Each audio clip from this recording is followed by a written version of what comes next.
अध्यक्ष महोदय, वह हिम्मत करें जिससे देश में जमीन जोतने वाले को मिले और जो मेहनत नहीं करते उनसे जमीन लेकर उसका बंटवारा कर दिया जाए।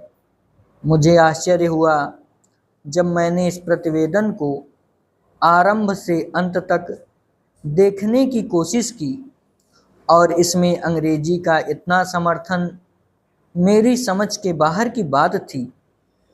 अंग्रेजी के समर्थन के साथ रोमन लिपि तक का समर्थन किया गया है। जब हमारे संविधान में देवनागरी लिपि को राष्ट्रीय लिपि माना गया है और आज भी हिंदी देवनागरी लिपि में लिखी जाती है, मराठी देवनागरी लिपि में लिखी जाती है, अन्य भाषाएं अपनी अपनी लिपि में लिखी जाती हैं। रोमन लिपि के लिए इस आयोग की रिपोर्ट में किस प्रकार कहा गया, रोमन लिपि की बात कैसे इसमें आई, यह मैं कम से कम नहीं समझ पाया। पर एक बात देखने योग्य है कि अंग्रेजी का इतना समर्थन होने के बाद भी और कई विदेशी विशेषज्ञ इस आयोग के सदस्य होने पर भी अंत में उन्होंने भी माना कि अंततोगत्वा शिक्षा का माध्यम प्रादेशिक भाषाएं होंगी। आयोग को यह भी मानना पड़ा कि अंग्रेजी के माध्यम रहने से देश की हानि हो रही है और संसार के किसी भी देश में ऐसी स्थिति नहीं है।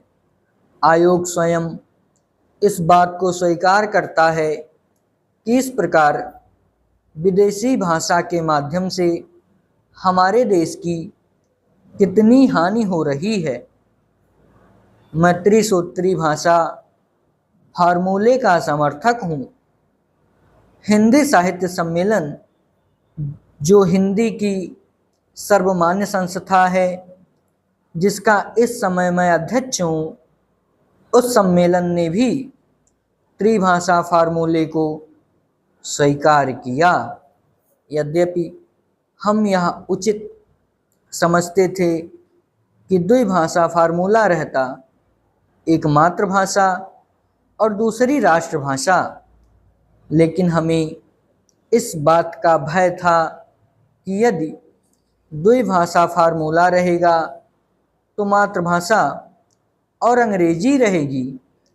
इसलिए हमने विवश होकर प्रेम से नहीं, उत्साह से नहीं, बल्कि लाचार होकर त्रिभाषा फार्मूला स्वीकार किया कि मातृभाषा रहे, हिंदी रहे और तीसरी भाषा अंग्रेजी या कोई भी दूसरी भाषा रह सकती है। कहा जा सकता है कि हमारे यहाँ अभी स्नातकोत्तर पढ़ाई के लिए पर्याप्त साहित्य नहीं है। बड़ी गलत बात है यह। अभी सरकार के द्वारा ही कुछ महीने पहले यहाँ पर एक प्रदर्शनी हुई थी। उस प्रदर्शनी से यह बात स्पष्ट है कि हमारे यहाँ पर वैज्ञानिक और शास्त्रीय विषयों पर भी कम से कम हिंदी में पर्याप्त पुस्तकें हैं।